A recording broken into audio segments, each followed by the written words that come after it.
Hello అండి, అందరికీ దేవి నవరాత్రుల శుభాకాంక్షలు అండి. ఆల్రెడీ నవరాత్రులు అయితే ప్రారంభం అయ్యాయి కదా.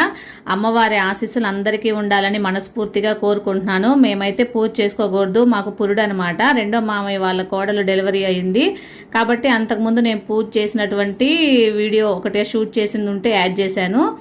ఇకైతే వ్లాగ్ కంటిన్యూ అవుతుంది. ఈ వ్లాగ్ వచ్చేసి నిన్న సాటర్డే జరిగినటువంటి వీడియో అనమాట.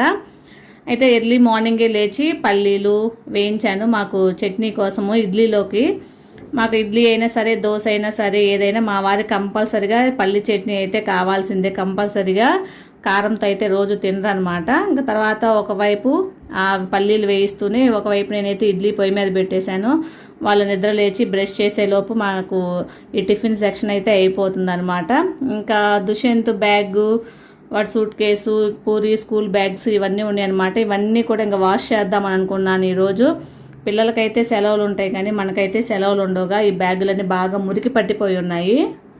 వాడి ఇంక మళ్ళీ హాస్టల్కి తీసుకెళ్ళడానికి నీట్గా వాష్ చేద్దామని నేనైతే సర్ఫ్ నీళ్ళల్లో నానబెట్టేసాను అనమాట. ముందు తీసుకొని ఇక్కడ షాంపూ బాటిల్ వాడికి ఆ ట్రాలీ దాంట్లో దొల్లిపోయిందంట. అంతా మరకలు చేసేసాడు. హాస్టల్లో పిల్లలకి నీట్గా ఉంచుకోవడం తెలియదు కదా, కాబట్టి ఇంటికి వచ్చినప్పుడే నేను ఇట్లా వాష్ చేసి మళ్ళీ నీట్గా పంపిస్తాను అనమాట. కాబట్టి ఈరోజైతే ఈ బ్యాగులు పని పెట్టుకున్నాను. చాలా మురికైతే వచ్చింది. మా పూరిదేమో ఇంకా లైట్ కలర్ అనమాట, బాగా మురికి ఎక్కువగా కనిపిస్తుంది. ప్రతి హాలిడేస్కి కూడా మా పిల్లల లంచ్ బ్యాగ్స్ కానివ్వండి, స్కూల్ బ్యాగ్స్ కానీ, హాలిడేస్ లాంగ్ హాలిడేస్ ఇస్తారు కదా, దసరా కానీ సంక్రాంతి కానీ అలాంటప్పుడు మేము వాష్ చేస్తూ ఉంటాము. ఇంకా అవైతే నానబెట్టేసిన తర్వాత ఈ ఎంటలు అయితే తోమేసేయాలి ముందు. ఇవంటే అడ్డం లేకుండా పోతే నెక్స్ట్ పని చేసుకోవచ్చు. ఇంకా అంటు తోమేసిన తర్వాత ఇంక ఈ బ్యాగుల పని అయితే చూస్తున్నాను. బ్యాగులు ఉంది 3 కానీ నాకైతే అరగంట పైనే పట్టిందనమాట. ఇవన్నీ కూడా నీట్గా వాష్ చేయడానికి. లోపల ఇవన్నీ తీసేసి ఆల్రెడీ ముందు కవర్లో సర్దేశాను వాళ్ళ బ్యాగుల్లో ఉన్నవి. ఇంకా తర్వాత అయితే సర్ఫ్ నీళ్లు వేసి తర్వాత సోప్ పెట్టేసి నీట్గా వాష్ చేస్తున్నాను. టెడ్డీ అక్కడ కూర్చొని గమనిస్తుంది అనమాట, నేను సరిగ్గా వాష్ చేస్తున్నానా లేదా అని మానిటర్ చేస్తుంది. ఈ మధ్య బాగా గేటు తీస్తే ఆలస్యం బయటికి పరిగెత్తుతుంది, లేకపోతే అక్కడ మెట్ల మీద కూర్చుంటుంది. మొన్న కూడా నేనైతే చాలాసేపు వెతుక్కున్నాను ఎక్కడికి వెళ్ళిందా అని బజారులో. తీరా చూస్తే పైన కోతిలాగా ఆ మెట్ల మీద కూర్చొని ఉందనమాట. నేనైతే కాసేపు టెన్షన్ పడ్డాను. నేను గేటు తీసి వచ్చానా, బయటకు వెళ్ళిందా, ఇంక మా వారు వస్తే నన్ను ఖచ్చితంగా తిడతారు, దాన్ని వెతుకుతా ఉన్నాను అనమాట. ఇంకా లోపలికి వచ్చి చూస్తే పైనకి వస్తే అమ్మయ్యా అనుకున్నాను. ఇట్లా చేస్తుంటుంది అనమాట అప్పుడప్పుడు మా టెడ్డీ. గేటు మనం డస్ట్బిన్ వేయడానికి గేటు తీసి బయటకు వెళ్ళామనుకోండి, ఆ గ్యాప్లో దూరేసి బయటకు వచ్చేసిద్ది. వేరే వాళ్ళు చెప్తారనమాట, మీ టెడ్డీ బయటకు వచ్చిందంటే అప్పుడు వెళ్ళి మళ్ళీ తీసుకొని రావాలి దాన్ని. పిల్లలకైతే సెలవులు ఉంటాయి కానీ మనకైతే ప్రతిరోజు పనే కదండి. రోజు చేసే పని కాకుండా ఇంకా ఎక్స్ట్రా పని అనమాట. హాస్టల్ నుంచి వచ్చిన పిల్లలు ఉంటే వాళ్ళవన్నీ మనం నీట్గా పెట్టేసి సర్ది పంపించాలి. అలాగే మనకి ఇంట్లో ఉన్నటువంటి రోజువారీ పనులు కాకుండా పండగ పనులు అంటే ఇంకా కొంచెం ఎక్స్ట్రా ఉంటాయి. దుప్పట్లు ఉతుక్కోవటం కానివ్వండి, షెల్ఫ్లు సర్దుకోవటం కానివ్వండి. పండగ వస్తుంది కాబట్టి ఏమైనా స్టిచ్చింగ్ ఉంటే మన మిషన్ దగ్గరికి వెళ్ళడం కానివ్వండి.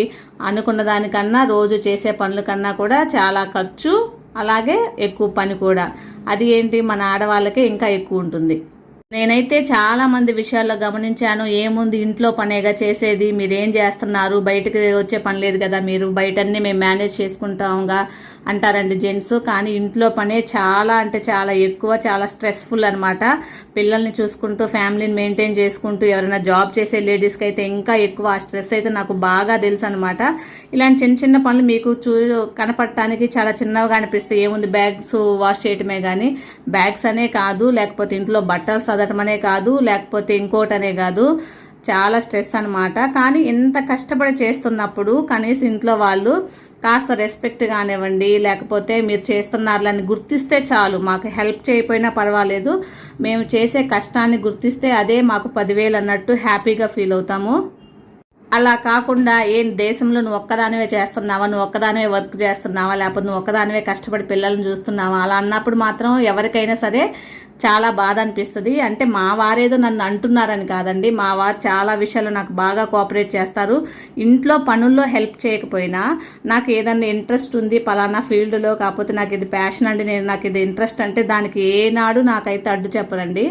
ఆ విషయంలో నేనైతే చాలా లక్కీ అండి. నేనైతే డిగ్రీ వరకే చదువుకున్న తర్వాత నాకు మ్యారేజ్ అయింది. తర్వాత చదువుకుంటాను అంటే నాకు బాగా హెల్ప్ చేసి సపోర్ట్ చేశారు మా వారు. తర్వాత 10 years వరకు లెక్చరర్ జాబ్ చేశాను. తర్వాత కరోనా వచ్చి కాలేజెస్ క్లోజ్ అయినప్పుడు కూడా ఏమంటే నేను ఏమైనా కోర్స్ నేర్చుకొని సాఫ్ట్వేర్ వైపు వెళ్తాను అన్నా కూడా నన్ను ఎప్పుడు కూడా డిస్కరేజ్ చేయలేదు, ఎంకరేజ్ చేశారు ప్రతి ఫీల్డ్లో కూడా. అలాగే యూట్యూబ్ ఛానల్ పెట్టుకుంటాను అండి, నాకు ఇష్టం అండి, కొంచెం ప్యాషనేట్ అంటే దానికి సపోర్ట్ చేస్తారు. మొన్న ఈ మధ్య చెప్పాను కదా, రీసెంట్గా మొబైల్ కూడా కొనిచ్చారు. మనం ఇంట్లో వాళ్ళ హస్బెండ్ కానీ, పిల్లలు కానీ, అత్తామామలు కానీ, పేరెంట్స్ కానీ ఎవరి సపోర్టు లేకుండా మాత్రం మనం ఏ ఫీల్డ్లో సక్సెస్ అవ్వలేమండి. వాళ్ళందరి సపోర్ట్ ఉంటేనే మనం తొందరగా సక్సెస్ అవుతాము, మనకి ఎంకరేజ్మెంట్గా కూడా ఉంటుంది. మిగతా వాళ్ళ సంగతి అయితే నాకు తెలియదు, కానీ నేను ఛానల్ పెట్టడానికి మా ఆడపడుచు కానివ్వండి, మా అన్న చెల్లెలు కానివ్వండి, మా ఫ్యామిలీలో ప్రతి ఒక్కరు కూడా నాకు సపోర్ట్ చేశారు.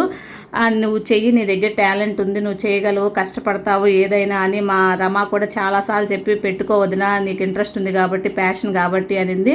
వాళ్ళందరి సపోర్ట్తో నేనైతే స్టార్ట్ చేశాను. సక్సెస్ అవ్వటము అవ్వకపోవటం అనేది తర్వాత విషయం అండి. మానిటైజేషన్ అవుతుందా, లేకపోతే దీని నుంచి డబ్బులు వస్తాయా రావా అనేది తర్వాత విషయం. కాకపోతే ముందు మనం ప్రయత్నం అంటూ చేయాలి. ప్రతిరోజు వీడియోస్ అప్లోడ్ చేయటం కానీ అవన్నీ చేస్తూనే ఉండాలన్నమాట, అలసిపోకుండా. ఇక అయితే వారానికి ఒకసారైనా సరే మనము బండలు తుడిచే నీళ్ళల్లో ఉప్పు, కొంచెం పసుపు అవన్నీ వేసుకొని తుడిస్తే పసుపు అనేది యాంటీ బ్యాక్టీరియల్ ఏజెంట్గా పనిచేస్తుంది కదండి. అలాగే ఉప్పు అనేది కూడా మన ఇంట్లో ఉన్నటువంటి నెగిటివ్ ఎనర్జీని అంతా కూడా అబ్జార్బ్ చేస్తుంది. ఒకసారి అయితే ట్రై చేయండి. నేను కనీసం నెలలో 4-5 సార్లు అనేది ఇట్లా తుడుస్తాను అనమాట ఇల్లును. కొంచెం పసుపు, ఉప్పు వేసి కొంచెం వాటర్ పోసాను కదా, మొన్న నిమ్మకాయ నీళ్ళు షార్ట్ పెట్టినప్పుడు ఆ నిమ్మకాయలని తొక్కలను ఉడికించి వాటర్ ఒక డబ్బాలో పోసుకొని కిచెన్ గట్లు అవన్నీ క్లీన్ చేస్తా అని చెప్పాను కదా, ఆ వాటర్ కూడా కొంచెం వేసాను అనమాట. ఒక్కోసారి ఎంత కష్టపడ్డా సరే ప్రతిఫలం రాదు అనిపిస్తుంటుందండి. కానీ మనం అలాగా డీమోటివేట్ అవ్వకుండా మనకి మనమే మోటివేట్ చేసుకొని కష్టపడుతూనే ఉండాలి. అది వీడియోస్ విషయం కానివ్వండి, ఇంట్లో పనులు కానివ్వండి, లేకపోతే మనం చేసేటువంటి వర్క్ కానివ్వండి, దేన్ని కూడా మనం గివప్ అనేది ఇవ్వకూడదు. మనకు సాధ్యమైనంత వరకు మనం ట్రై చేస్తాము, దానిలో సక్సెస్ అయితే అవుతాము, లేకపోతే లేదు. ఫెయిల్యూర్ ఎప్పుడు కూడా ఫెయిల్ అవ్వటం ఫెయిల్యూర్ కాదండి. మనం అసలు ట్రై చేయకపోవటము, దాన్ని కంటిన్యూ చేయకపోవటం, ఛాలెంజింగ్గా తీసుకుపోవటమే ఫెయిల్యూర్ అనేది నేనైతే అనుకుంటాను. ఈ విషయంలో నాకైతే మా ఫ్యామిలీ సపోర్ట్ ఫుల్గా 100% ఉంటుందండి. మా అత్తయ్య కానీ, మామయ్య కానీ ఎవరైనా సరే ప్రతి విషయంలో నన్నైతే బాగా ఎంకరేజ్ చేస్తారు, సపోర్ట్ చేస్తారు. ఇక నుంచి ప్రతిరోజు అప్లోడ్ చేసేటువంటి వీడియోస్లో మోటివేషనల్ స్టోరీస్ కానివ్వండి, మోటివేషనల్ సెంటెన్సెస్ కానీ చెప్దాం అనుకుంటున్నాను. అంటే డైలీ వ్లాగ్ షేర్ చేస్తూనే వాటితో పాటు ఒక మంచి కంటెంట్ ఇద్దామని నేనైతే అనుకుంటున్నానండి. అందరికీ ఉపయోగపడకపోయినా కొంతమందికి 10 మందికి ఉపయోగపడిన నా మాటల వల్ల 10 మంది మోటివేట్ అయినా చాలా అనిపిస్తుంది. నేనేదో పెద్ద ఇన్స్పైరింగ్ పర్సన్ని లేకపోతే బాగా మోటివేట్ చేస్తానని కాదు, కొన్ని చిన్న చిన్న మాటలే తెలియకుండా, ఎందుకంటే నేను వేరే వాళ్ళ దగ్గర ఉన్న మాటల్ని, చిన్న చిన్న పదాలని, వాటి వల్ల నేను చాలా సందర్భాల్లో ఇన్స్పైర్ అవుతానన్నమాట, బాధపడకుండా. కాబట్టి అటువంటి మాటలు ఏ ఇద్దరికి ఉపయోగపడినా వాళ్ళు హ్యాపీగా ఫీల్ అయ్యి పాజిటివ్ మైండ్తో ఉన్న మనకే హ్యాపీ అనమాట. ఇక బ్యాగ్స్ అయితే ఇక్కడ బాగా ఆరిపోయాయి, ఎండ వచ్చింది కదా, నీట్గా అయితే అయ్యాయి. ఇంకా ఆ బ్యాగుల్లో మా వాడి దుప్పట్లు కానివ్వండి, బట్టలు కానివ్వండి అన్నీ సర్దేస్తున్నాను. వాడికి సర్దేసి పక్కన పెట్టేస్తే ఇంకా రేపు వెళ్ళేటప్పుడు ఈజీగా ఉంటుంది, మళ్ళీ అక్కడ అడ్డంగా లేవకుండా ఉంటాయని పెట్టేస్తున్నాను అనమాట. ఇవన్నీ కూడా దాదాపు ఎక్కువ వాడే ఫోల్డ్ చేసుకొని పెట్టేశాడు. ఇక నా యూట్యూబ్ జర్నీలో నా ఫ్రెండ్స్ కూడా నాకు చాలా అయితే బాగా హెల్ప్ చేస్తారు, బాగా మోటివేట్ చేస్తారు, సపోర్ట్ చేస్తారు, ఇంకా ఆట పట్టిస్తుంటారు అనమాట నన్ను. ఎప్పుడైనా సరే నువ్వు బాగా ఫేమస్ అయ్యి ఇంటర్వ్యూ లెవెల్కి వెళ్తే, ఎవరైనా ఇంటర్వ్యూ చేస్తే మా పేర్లు కూడా చెప్పాలి అని ఖచ్చితంగా చెప్తాను. ఎవరెవరైతే నన్ను బాగా సపోర్ట్ చేశారో, మోటివేట్ చేశారో వాళ్ళందరినీ కూడా గుర్తు చేసుకోవడం అనేది నాకు చాలా హ్యాపీగా అనిపిస్తుంది అనమాట. అటువంటి సిచ్యువేషన్ రావాలని, ఇంటర్వ్యూ రేంజ్కి వెళ్ళాలని నేనైతే మనస్ఫూర్తిగా కోరుకుంటున్నాను. ఇక మీరైతే వీడియోకి ఒక చిన్న లైక్ ఇవ్వండి, అలాగే సపోర్ట్ చేయండి.